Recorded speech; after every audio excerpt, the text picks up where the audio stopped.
정부가 고위험군에 해당하는 면역 저하자들에 대한 4차 접종을 개시하면서 모든 국민 N차 접종도 결국은 진행되는 게 아니냐 하는 의견이 나오고 있습니다.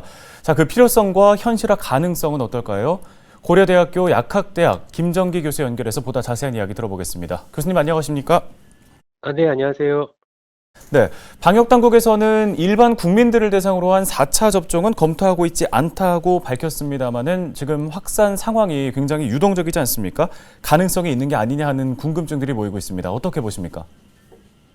2차 내지는 3차 접종만 했다라고 하면 건강한 성인들 같은 경우에는 향후에 추가적인 접종이 반드시 필요할 것이냐, 이 부분은 조금 연구 결과를 지켜봐야 된다, 이렇게 생각을 하고 있습니다. 그래서 기본적으로 4차 접종이 필요할 수도 있는 연령대나 그룹 같은 경우에는 60세 이상의 고령층 중에서 특히나 지금 단계에서는 아무래도 특이적인 기저질환, 면역저하자라든가 아니면 특이적인 기저질환자들에 대해서는 필요할 수도 있겠다라고 볼 수가 있는데, 나아가서 4차까지 접종이 필요할 거냐, 이 부분은 향후에 항체 지속 기간이 얼마나 유지되느냐에 따라서 달려 있다, 이렇게 볼 수가 있고요. 네, 이 해외에서는 백신 추가 접종에 대한 우려가 좀 나오고 있는 것 같습니다. 유럽 의약품청은 이 부스터샷이 오히려 면역력을 저하시킬 수도 있다고 했고요. 또 백신이 오미크론 예방을 하는 데는 효과가 그리 크지 않다라는 의견들도 있는데요. 어떻게 분석하십니까? 독감 백신 같은 경우에서 이런 추가적인 접종들이 면역 반응을 오히려 낮출 수도 있다라는 연구 결과가 있거든요. 근데 이 부분은 한두 개의, 그러니까 제한된 수치의 연구 결과고, 이게 정설화되지는 않았습니다. 그래서 이 부분이 뭐 설령 인플루엔자에 대해서 그게 만약에 일반화된다라고 가정을 하더라도 코로나 백신에 다 함께 적용을 할 수 있느냐, 이 부분은 아직은 아니다라고 볼 수가 있고요. 네, 세계보건기구 WHO도 백신 추가 접종 전략은 좀 회의적이다 이런 목소리를 낸 바 있는데요. 이 부분은 저희가 어떻게 봐야 될까요?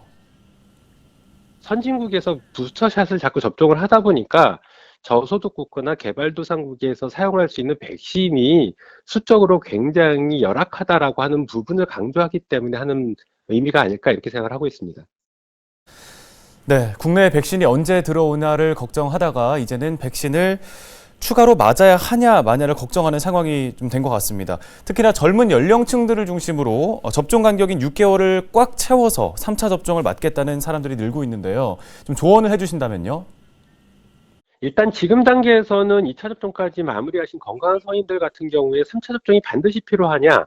이 부분에 대해서는 이렇다 할 데이터들이 아직은 부족한 상황입니다. 그렇기 때문에 이런 상황에서 지금 여러 가지 오미크론 상황에서 방역 조치가 완화되다 보니까, 특히 뭐 방역 패스의 뭐 실효성 부분 아니면 QR코드의 실효성 부분, 이런 부분이 논란이 되면서 추가적으로 3차 접종을 안 하고 계신 분들이 많거든요. 가장 중요한 부분은 국민들을 설득하기 위해서는 그거에 합당한 연구 결과를 기반으로 해서 어떤 정책을 실시하는 게 가장 수용성이 높지 않을까, 이렇게 생각을 하고 있습니다. 예, 알겠습니다. 오늘 백신 추가 접종 관련 도움 말씀은 여기까지 듣겠습니다. 고려대 약학대학 김정기 교수였습니다.